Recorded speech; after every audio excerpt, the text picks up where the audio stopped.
There's a moment right before everything changes, when the universe goes quiet. Not the quiet of empty space, not the silence between stars. I mean a specific kind of quiet, the kind that settles over a room full of beings who have just realized they made a terrible, terrible mistake. I was in that room. I watched it happen, and I'm still not entirely sure I believe what I saw. My name is Warrant Officer Dara Enkech, formerly attached to the 9th Human Expeditionary Liaison Corps, currently retired and living on a station somewhere between the Kepler Reach and the old Vorathi neutral zone. I don't give the exact coordinates anymore. Old habits. You spend enough years in the Corps, and you start thinking about exits before you even walk into a room. I was 34 years old when the conclave of 7 races declared humanity officially finished. I was 34 years old when I watched them change their minds. This is that story, the full version, not the cleaned-up diplomatic summary they released 3 years later, not the version the Vorathi Council published in their historical archives, which, by the way, gets at least 6 major facts wrong and completely omits the part where their senior ambassador actually fainted. No, this is the version I lived through. The version I still dream about sometimes, usually when the station's atmospheric recyclers kick on and the air starts to smell faintly metallic and cold, the way it smelled in the conclave hall that day. Let me take you back. Year 2387, Conclave Station TSSARAL-9. The station itself was something out of a fever dream, if the fever was extremely sophisticated and had access to a multi-species architecture committee. Tesserel 9 had been constructed over a period of 60 Earth years by a consortium of 4 different galactic civilizations, each of which had insisted on contributing their own design philosophy. The result was a structure that looked from the outside like someone had fused a cathedral, a coral reef, a circuit board, and a nautilus shell together, and then pressurized the whole thing. Inside was worse. I mean that in the most awestruck possible way. The central conclave chamber was roughly 400 meters across and 200 meters tall, with a ceiling made of some kind of crystalline composite that shifted between translucency and opacity based on the ambient emotional output of the beings inside. The Vorathi had insisted on that feature. They considered it spiritually significant. Humans mostly considered it unsettling, because when you're nervous and trying not to show it, the last thing you want is the ceiling literally broadcasting your anxiety to everyone in the room by going a deeper shade of amber. The floor was inlaid with the sigil maps of all 7 recognized galactic civilizations. 7 intricate designs, each representing tens of thousands of years of culture and history and war and peace, all arranged in a circle around a central speaking dais that was designed to be neither elevated nor depressed, perfectly level with the floor, because no civilization was supposed to stand above another here. That was the theory anyway. The reality, as I was learning fast, was a lot more complicated.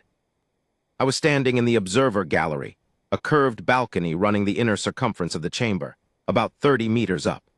My job, officially, was Translator Liaison Secondary, which meant I was there to support Colonel Yolanda Ferris, the primary human diplomatic representative, and to handle any translation overflow if the AI systems lagged or produced ambiguities. Unofficially, my job was to stand very still, look calm, and try not to let my face betray the fact that I'd spent most of the previous night reviewing the terms of the proposed exclusion decree and hadn't slept more than 90 minutes. The exclusion decree. That's what they were calling it, polite language for an ugly thing. In plain terms, the conclave of 7 races had convened to vote on whether humanity should be formally stripped of its recognized species status, removed from all galactic trade routes and protected zones, and effectively exiled from participating in civilized interstellar life.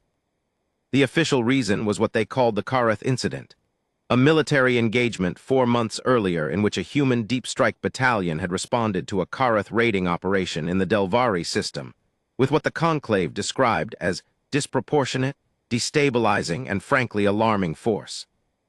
The unofficial reason was that humanity had been making the rest of the galaxy deeply, profoundly uncomfortable for about 60 years, and the Karath incident had given them the political cover to finally do something about it. I understood their discomfort, I really did. We were new, we were loud, We were strange in ways that took other species years to fully catalog. And we had a way of solving problems, especially violent problems, that the rest of the galaxy found genuinely difficult to process. But watching Colonel Ferris stand alone on that floor, surrounded by representatives of 7 civilizations who had already more or less made up their minds, I didn't feel particularly sympathetic to their discomfort. I felt something colder and more focused. I felt like I was watching a woman walk into a room where the verdict had already been written. Colonel Yolanda Ferris was 51 years old, and she looked it, not in the way that suggests wear or fragility, but in the way that says every year has been used. Fully used. She had deep brown skin and close-cropped gray hair and the kind of posture that doesn't come from training. It comes from a particular relationship with gravity, like she'd decided, somewhere around age 30, that she would not be moved by external forces unless she chose to be. She wore the human diplomatic corps dress uniform. Dark charcoal, minimal ornamentation, rank insignia that most beings in the room probably couldn't read, but that any human soldier would recognize immediately. She carried no weapons. She hadn't been permitted to bring her personal security detail inside the chamber, conclave rules. She had one translator earpiece and a handheld data pad with a full record of the Karath incident documentation.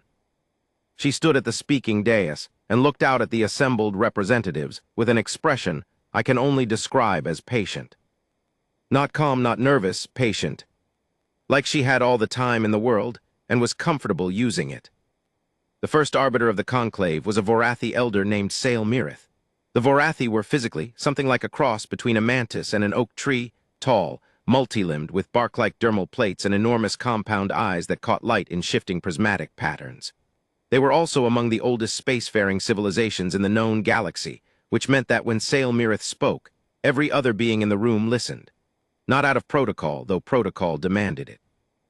Out of something older and more instinctive. Even the human diplomatic staff, most of whom had been briefed extensively on Vorathi psychology and told firmly not to show deference, straightened up slightly when Sail Mirith's voice filled the chamber. That voice was something else entirely. Low and layered, like several sounds happening in very close parallel, a fundamental tone and 2 harmonics that were somehow always present, giving the impression that there was slightly more than one being speaking. The translation system rendered it into clean English in my ear, but I'd learned enough Vorathi in 3 years of core work to follow the original, and there's always something lost in translation, something in the harmonics. Representatives of the conclave, Sail Mirith began, we are convened to address a matter of significant galactic import. The species designation known as Homo sapiens, colloquially humanity, has, through repeated incidents of which the most recent is documented in the Karath filings before you, demonstrated a pattern of behavior that this body must assess with clarity and without sentiment. Without sentiment, I noticed that phrase, so did Colonel Ferris, I could tell by the slight, almost imperceptible tilt of her head. The question before us is not one of malice, Sail Mirith continued. It is one of compatibility. The conclave exists to ensure that recognized species can coexist within a framework of shared norms, mutual restraint, and civilized conduct. The evidence before us suggests that humanity, despite 63 years of provisional membership, has not demonstrated reliable adherence to these norms. The proposed exclusion decree, said the Karath representative, a squat, heavily plated being called Dominar Vresh, whose species communicated largely through subsonic pulses but had learned to use vocalizations for diplomatic purposes, is the appropriate response. Humanity is dangerous, not as individuals perhaps, but as a collective military entity they are unpredictable, excessive, and frankly terrifying. The Karath losses in the Delvari system speak for themselves. There was a murmur in the chamber. Several of the alien representatives shifted or rippled or changed color slightly, each species expressing the equivalent of uneasy agreement in their own way. I looked at Colonel Ferris. She still hadn't moved. She was waiting. I'd worked with her long enough to know that she was a reader of rooms. She was letting the room fill up all the way before she spoke, letting every voice say its piece, letting the weight of the assembled opposition settle completely before she put any counterpressure against it. The Delvari Consortium representative spoke next, a being named Counselor Ithpasson, tall and pale, almost translucent, with long fingers that were constantly in slow motion, as if conducting silent music. We wish the record to show that the consortium does not enjoy this proceeding. Humanity has been a trade partner in good standing for 41 years, but the instability introduced by their military doctrine, their willingness to escalate, their operational tempo, their apparent indifference to collateral, creates a systemic risk we cannot ignore. I watched the ceiling. It had gone deep amber. The Rathsolen Collective, a hive consciousness species that manifested in the chamber through 3 linked proxy bodies, pulsed with a color near the ultraviolet end of what my eyes could detect, which the translation system rendered as, "We concur with the documented concern. Human military capacity exceeds appropriate parameters for provisional membership. The exclusion decree is proportional." 5 of the 7, 5 had spoken, and all 5 were in favor. The 6th, the Mevan Federation, had remained silent. The Mevan were the smallest spacefaring civilization in the conclave, barely 200 inhabited systems, compared to the Vorath's several thousand, and they had a complex relationship with humanity. They'd been the ones to sponsor human admission to provisional membership 63 years ago, which meant that whatever happened today, the Mevan would wear some of it. The Mevan representative, a woman-shaped being named Prefect Cyrodiil, spoke carefully. The Mevan Federation reserves full commentary pending the human representative's address. We consider it a matter of procedural integrity that Colonel Ferris be permitted to present the human case without anticipatory characterization, which was as close to "let her talk before you bury her" as conclave protocol permitted. Sailmirith turned those vast compound eyes toward Colonel Ferris. "The floor," said the first arbiter, "is recognized for the human representative." And then Yolanda Ferris walked to the center of the dais, set her data pad down without looking at it, and started talking. She didn't start with the Karath incident. That surprised me. She had 200 pages of documentation on the Delvari engagement. She had casualty figures, tactical reports, mission parameters, the original Karath raid record that had triggered the response. All of it carefully prepared by a team of 12 specialists over 4 months. She didn't start with any of it. She started with a story. "I want to tell you about a woman named Corporal Adiz Offer," she said. Her voice was conversational, measured, not the formal diplomatic register the chamber usually heard. She was 22 years old. She served in the 3rd Battalion of the 9th Human Expeditionary Strike Group. She'd grown up in a city called Port Harcourt on a continent called Africa on Earth, and she joined the military at 18 because, and I'm quoting her actual enlistment statement here, she wanted to go somewhere that mattered. There was a quiet in the chamber that wasn't quite the quiet of disagreement. It was the quiet of beings recalibrating. Corporal Offer was on the ground in Delvari when the Karath raiding parties made their first pass, Ferris continued. She was part of the security detail assigned to the civilian evacuation corridor, a humanitarian route established by conclave protocol specifically to protect non-combatant populations. The Karath raiding force, on the second pass, did not respect that corridor. Vresh, the Karath Dominar, shifted. The conclave record reflects that the corridor designation was... "I'll return to the corridor designation," Ferris said without raising her voice. Just a clean, flat acknowledgement. She didn't stop. The Karath strike on the civilian corridor killed 11 beings. 7 of them were Delvari children. 4 of them were adult civilians. Corporal Offer was 4 meters from the impact zone. She wasn't killed, but she watched it happen. She watched 7 children die in about 3 seconds. Another pause. The tactical response that followed, the one documented in the Karath filings as disproportionate, was initiated by Corporal Offer's commanding officer, Captain Emeka Solano, approximately 9 minutes after that strike. In those 9 minutes, Captain Solano attempted 3 times to reach the conclave liaison coordinator to escalate through proper channels. He received no response. The liaison coordinator was, as the record shows, unreachable due to a communication relay failure that is also documented in the filings. She picked up the data pad then, not to read from it, just held it. What Captain Solano did next, he did because he had watched 7 children die. He had no communication with higher authority. He had a force of Karath raiders still active in the civilian zone, and he had soldiers who were trained to solve exactly this kind of problem. He solved it.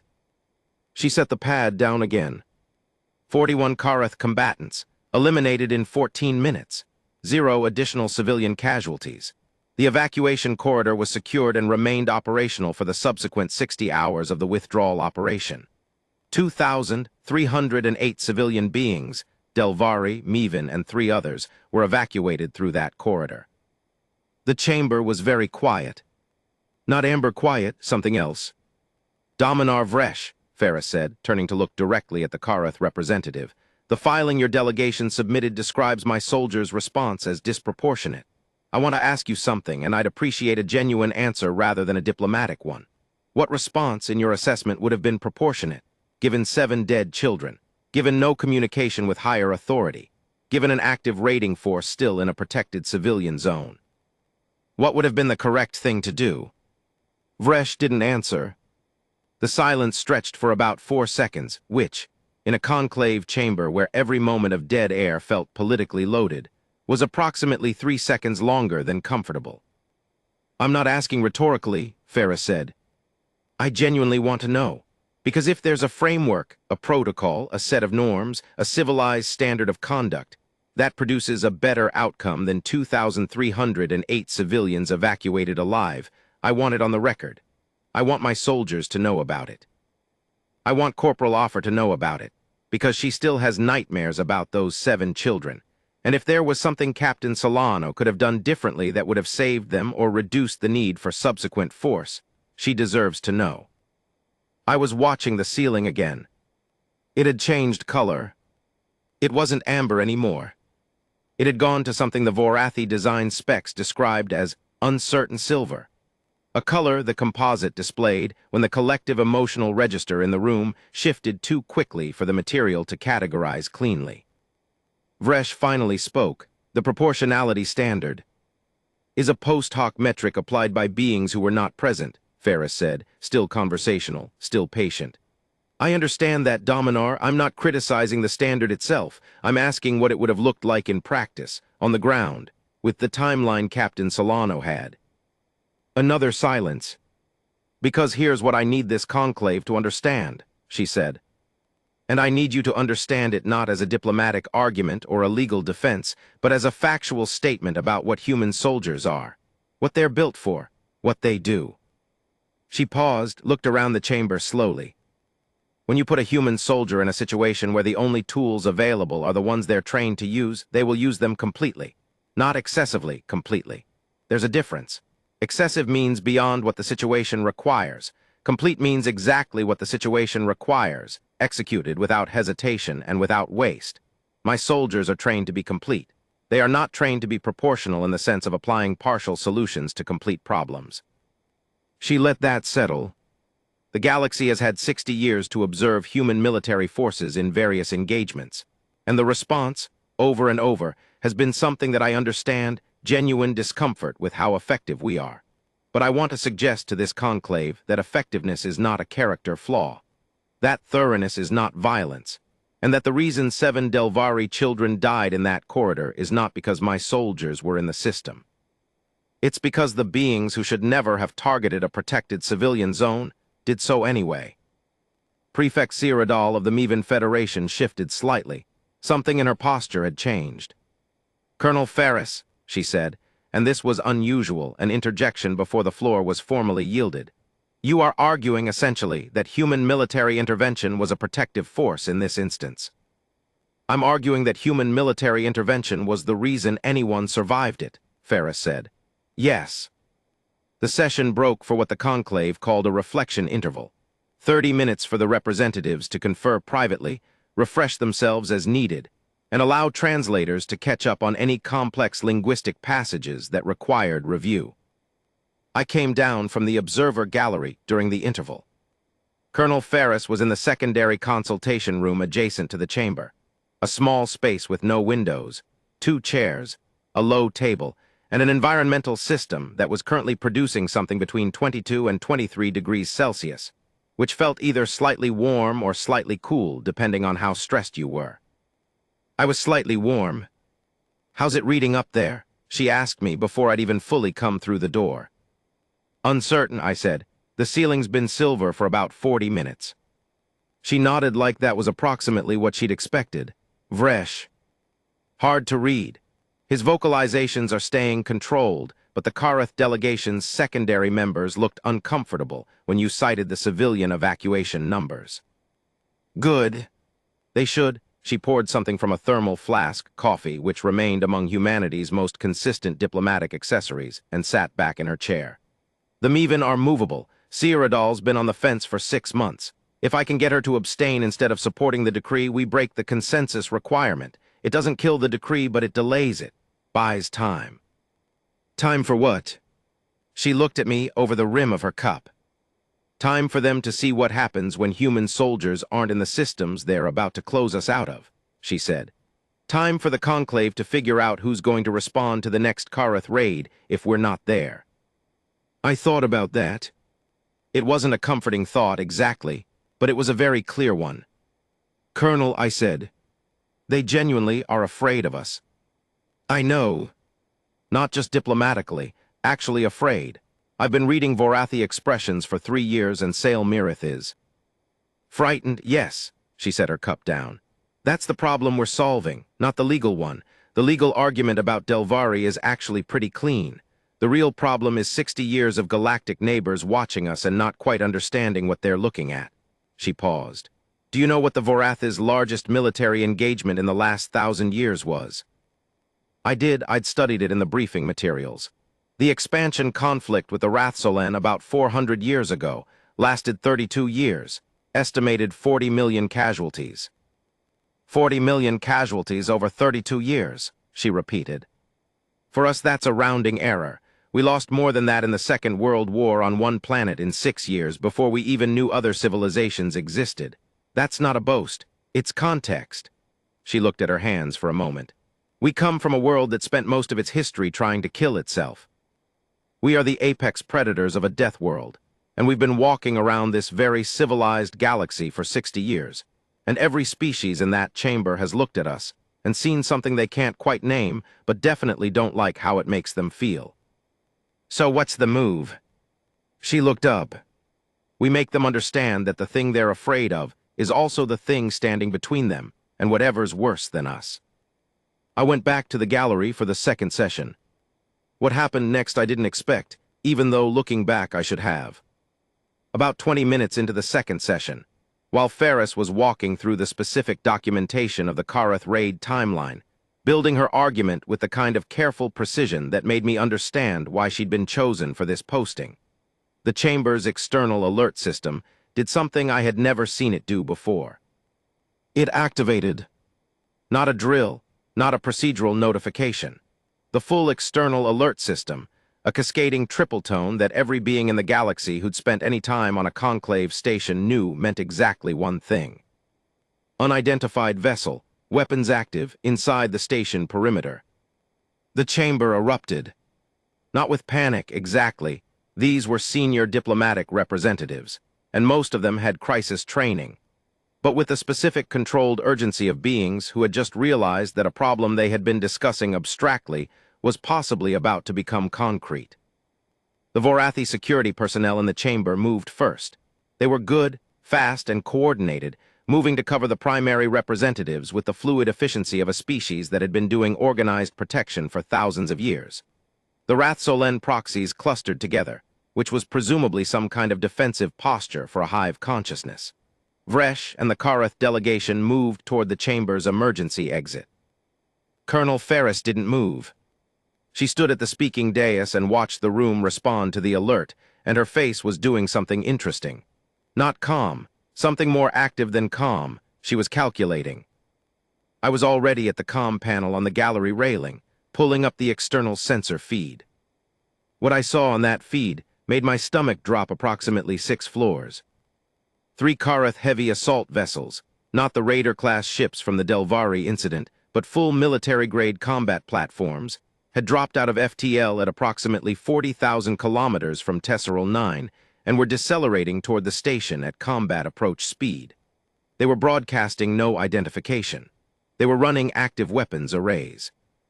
And based on the power readings the station sensors were pulling, they were several minutes from optimal firing range. I had about 3 seconds to process this before my training cut in. The question was not why. The question was what's the response architecture and who has authority to execute it. Tesserl 9 was a neutral station. Neutral stations had minimal defensive armament by conclave treaty, enough to deter incidental threats, not enough to fight a military engagement. The station's security complement was 42 Vorathi peacekeeping officers and a rotating patrol of mixed-species auxiliaries, totaling about 60 beings with personal weapons and 3 defensive gun positions. Against 3 Karath heavy assault vessels, that was decorative. I looked down at the chamber floor, where the orderly withdrawal was becoming less orderly as beings processed the external feeds and understood the implications. And then I noticed that Colonel Ferris was talking to someone on her personal comm unit. She was talking very quietly, and she was looking at the ceiling, and she was using a code string I recognized from my core briefings.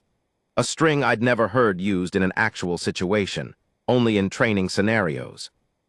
It was the Human Rapid Deployment Authorization Code, which meant she was talking to the 9th Human Expeditionary Strike Group's forward command element, which meant there were human ships in the area. I did a very fast and not entirely comfortable mental calculation. Ferris had been on this station for 3 weeks. The conclave session had been scheduled for 2 months. Human ships in the area wasn't an accident. Someone had prepositioned assets. Someone had known this was a possibility. And this was the thought that sat in my chest with a particular kind of weight. Someone had planned for this contingency with the specific understanding that if the Karath decided to make a point about what happened to civilizations that resisted their raids, they might choose a conclave session as the venue. 40,000 kilometers and closing. The station's defense systems powered up. I could feel the faint vibration of the gun platforms cycling through the floor, even in the gallery. 3 defensive positions, old Voratha manufacture, adequate against small ships at close range. Not adequate against what was coming. Sail Mirith was at the chamber's command console now, speaking rapidly in layered Vorathi that the translation system was struggling to keep up with. I caught fragments. Emergency protocols, evacuation priority, station authority, request for conclave military response. The conclave military response infrastructure was real but slow. It would take time to mobilize anything meaningful. Time the math said they probably didn't have. I was watching Colonel Ferris. She had ended her call. She was looking at the external feed display that had come live on the chamber's main screens. The 3 red triangles of the Karath vessels, the orange ring of the station's perimeter, the countdown numbers. She walked over to First Arbiter Sail Mirith. "With respect, First Arbiter," she said, and her voice was absolutely level, "I need you to hear something." Sail Mirith turned those compound eyes on her. "Colonel Ferris, this is a security emergency." "Yes," said Ferris, "and I have 4 human naval vessels currently holding at 80,000 kilometers from your port array, under communication silence, waiting for my authorization code to engage." The chamber went very still. Even the beings who'd been moving toward exit stopped. 4 vessels, Ferris continued.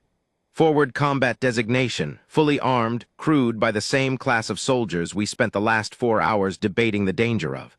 They are sitting there quietly because those are their orders.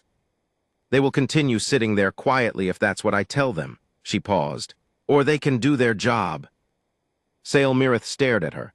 You prepositioned military assets around a neutral conclave station, that is. A precaution, Ferris said.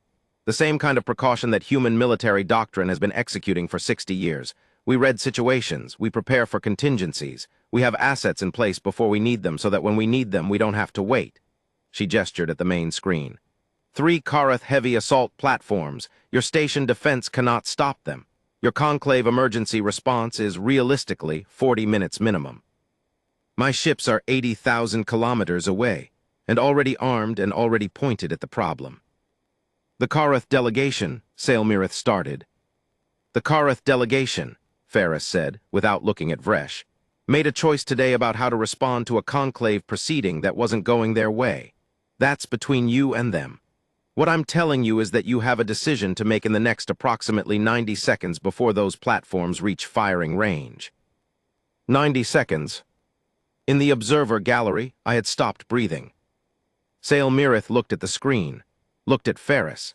The ancient, vast compound eyes processed something that I couldn't fully read, too many years of studying Vorathi expression, and I still couldn't always read the deep ones. "What," said the first arbiter of the conclave of 7 races, very quietly, "are you asking for?" "Your authorization," said Colonel Ferris. "I won't deploy without it. These are your waters, first arbiter. That's how this works. I'm asking you to say yes." Another pause. 60 seconds, roughly, to firing range. "And if I say yes," Sailmirith said, "what happens?" Colonel Ferris looked at the screen one more time. "The same thing that happened in Delvari," she said. "My people solved the problem completely." The first arbiter looked at the 3 red triangles on the screen, looked at the countdown, looked at the 62 beings in this chamber who were waiting for someone to tell them whether they were going to live or die. "Yes," said Sailmirith. And Yolanda Ferris pressed 3 buttons on her comm unit. "I want to try to describe what happened next, and I want to be upfront about the fact that I was watching it on a sensor feed from a gallery 30 meters up, while also trying very hard not to process the possibility that I might be about to die, which probably affects the quality of the observation. At 80,000 kilometers, 4 human vessels came out of communication silence. They were not the largest ships in the human fleet. We had bigger things, but they were what the Corps called fast strike platforms, the military equivalent of a very large, very angry hunting animal that has been told exactly where to look. They were running the kind of sensor packages that saw everything and the kind of weapon systems that, once targeted, didn't miss. They did not broadcast a warning. That surprised some of the conclave observers watching the feeds. It surprised the Kareth, clearly. One of the heavy assault platforms began an emergency course correction maneuver at about 60,000 kilometers, which suggested their sensors had picked up the new contacts, and their tactical computers had produced a threat assessment that the crew was not happy about. The warning, as I would explain later to Prefect Cyrodiil of the Mevan Federation who asked me about it specifically, had already been given. It had been given 4 months ago when Captain Emeka Solano responded to a Kareth attack on a civilian corridor. It had been given 60 years ago when humanity entered the galactic community and made its capabilities available to anyone paying attention. The Kareth had the warning. They'd had it for a while. What happened next lasted approximately 11 minutes and 40 seconds. I counted. The human fast strike platforms engaged the Kareth heavy assault vessels with a precision and speed that I could see it on the faces of the conclave observers around me, the ones who had feeds and were watching, was simply outside the range of what the assembled representatives of 7 galactic civilizations had been prepared to process. It wasn't reckless. That's the thing I always come back to when I try to explain it. It looked reckless from outside because of the speed and the absolute commitment of it. But it wasn't. It was exactly calibrated. The human tactical AI working in conjunction with the human crews had run the engagement math in the first 30 seconds of weapons free, and everything that followed was the execution of that math. No shots hit the station, not one. The Kareth heavy assault platforms, 3 of them, each several times the mass of the human fast strike vessels, each with weapons arrays that outclassed the individual human ships significantly on a tonnage comparison, were disabled, not destroyed. That was another thing I had to explain later to people who expected the human response to be annihilation. The orders had been disable and contain, which meant the tactical AI had had to thread a very specific needle. Enough force to neutralize 3 military-grade platforms quickly enough that they couldn't fire on the station, not enough to destroy them, and all of it executed before the station's own defense systems could fire and potentially complicate the geometry. 11 minutes and 40 seconds. Disabled, contained, station undamaged. Crew casualties on the Kareth vessels, I learned later, 9 dead, 27 wounded, which, for an engagement involving 3 heavy assault platforms against 4 smaller ships, was shockingly low. The human targeting had been specific and precise: drive systems, weapons arrays, command nodes, the places a ship needs to fight. Not the crew quarters, not the life support. I'm not saying it was gentle. It wasn't. 9 beings died. 27 were hurt badly enough to need medical attention. That happened, and it was real. I'm saying it was controlled, and that the 11-minute engagement could have had a very different casualty count if the objective had been different. In the chamber below me, I watched First Arbiter Sailmirith watch the sensor feed as the 3 Kareth platforms went dark one by one. I watched those compound eyes process it. I watched the whole room process it. And when the feed showed the 4th platform going dark, and the station's threat assessment dropping from critical to contained, I watched something happen in that chamber that I don't have a precise word for. It wasn't relief. It was bigger than relief and more complicated than relief, and it had this quality of reckoning to it. Like a room full of very smart beings simultaneously updating a calculation they'd been running for 60 years. Ferris was on her comm for about 2 more minutes after the engagement. Then she put the unit away, smoothed the front of her jacket, a small, almost unconscious gesture that I recognized as her version of composing herself, and walked back to the speaking dais. She stood there and waited until the chamber's noise had died down enough that she didn't have to raise her voice. "I'd like to return to the matter before the conclave," she said.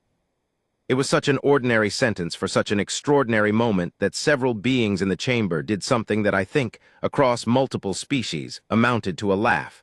Not a happy laugh, a helpless one. The kind that comes out when you're too overwhelmed to process things normally. Sailmirith moved back to the Arbiter's position slowly. The ancient Vorathi elder moved like the events of the last 12 minutes had added some weight. "Colonel Ferris," Sailmirith said, "the conclave will need time to process." "Of course," she said, "I'm not pushing for an immediate vote, but I do want to make one statement for the record before we recess." A pause. Sailmirith gestured acknowledgement. "We prepositioned those ships," Ferris said, "because we read the situation and we prepared for a contingency. That's human military doctrine. That's 60 years of the same behavior the conclave has described as threatening and destabilizing. What happened today was the same behavior, the same pattern, the same soldiers you've been debating excluding from galactic space doing the thing they do." She looked around the chamber. "The only question is who they're pointed at. And I want this conclave to really think about that before you vote." She stepped back from the dais. "That's all I have," she said. "Thank you for your time." The conclave did not vote that day. They recessed for 72 hours, the longest emergency recess in conclave history at that point. I know because I spent part of those 72 hours in the station's records room, unable to sleep, reading historical conclave proceedings to have something to do with my hands and my brain, besides replay the sensor feed in my head. What happened over the next 3 months is a longer story than the one I've been telling, a story of private negotiations and shifting coalition dynamics, and several very difficult conversations between humanity's diplomatic corps and representatives who had come to Tessarol 9 ready to vote one way and left thinking something considerably more complicated. But the vote, when it finally happened, did not pass. The exclusion decree failed. Not unanimously, Vresh and the Kareth delegation refused to participate in the vote at all, citing the security incident, which was a problem for another day. But the 5 races whose votes were required for consensus did not produce that consensus. The Mevan Federation voted against the decree explicitly. The Delvari Consortium abstained. The Vorathi, and this surprised everyone, including our own diplomatic analysts, did not vote in favor.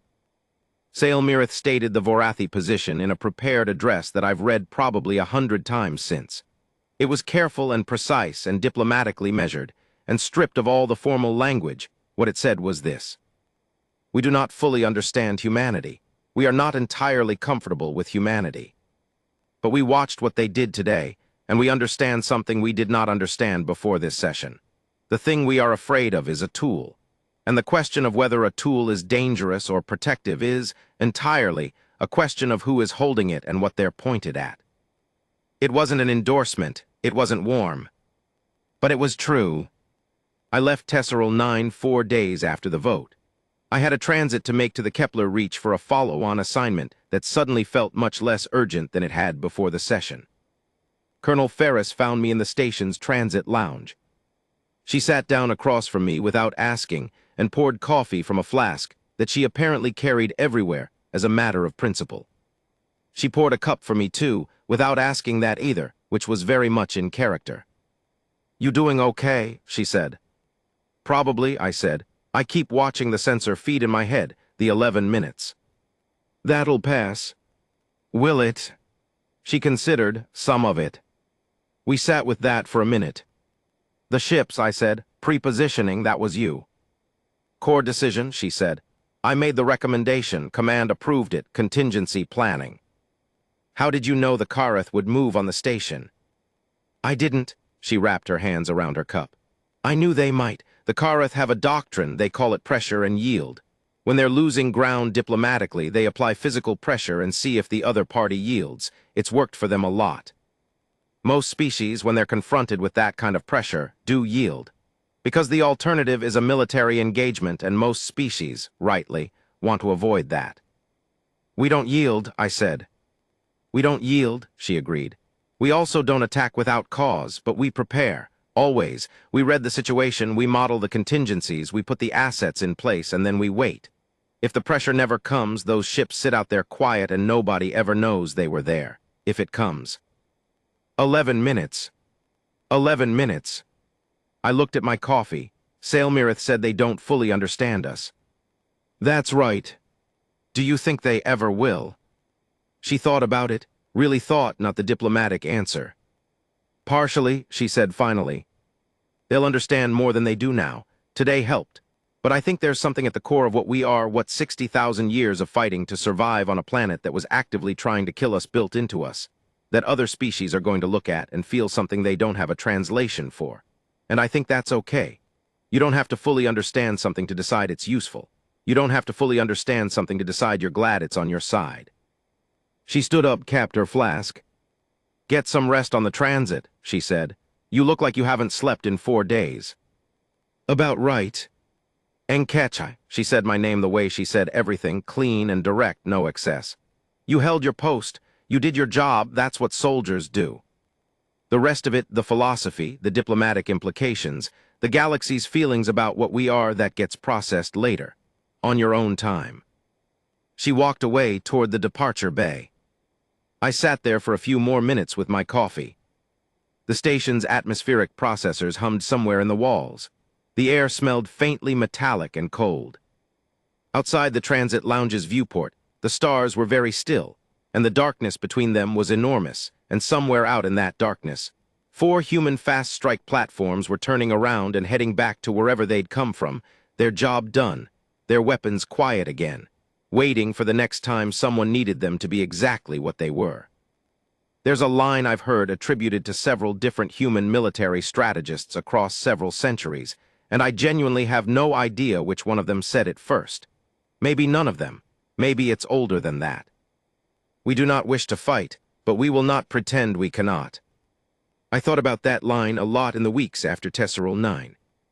The galaxy had accepted, on some level, that humanity was a problem to be managed, a destabilizing variable, something to be contained or excluded, or at least kept at arm's length until its rough edges could be smoothed down into something more compatible with civilized norms.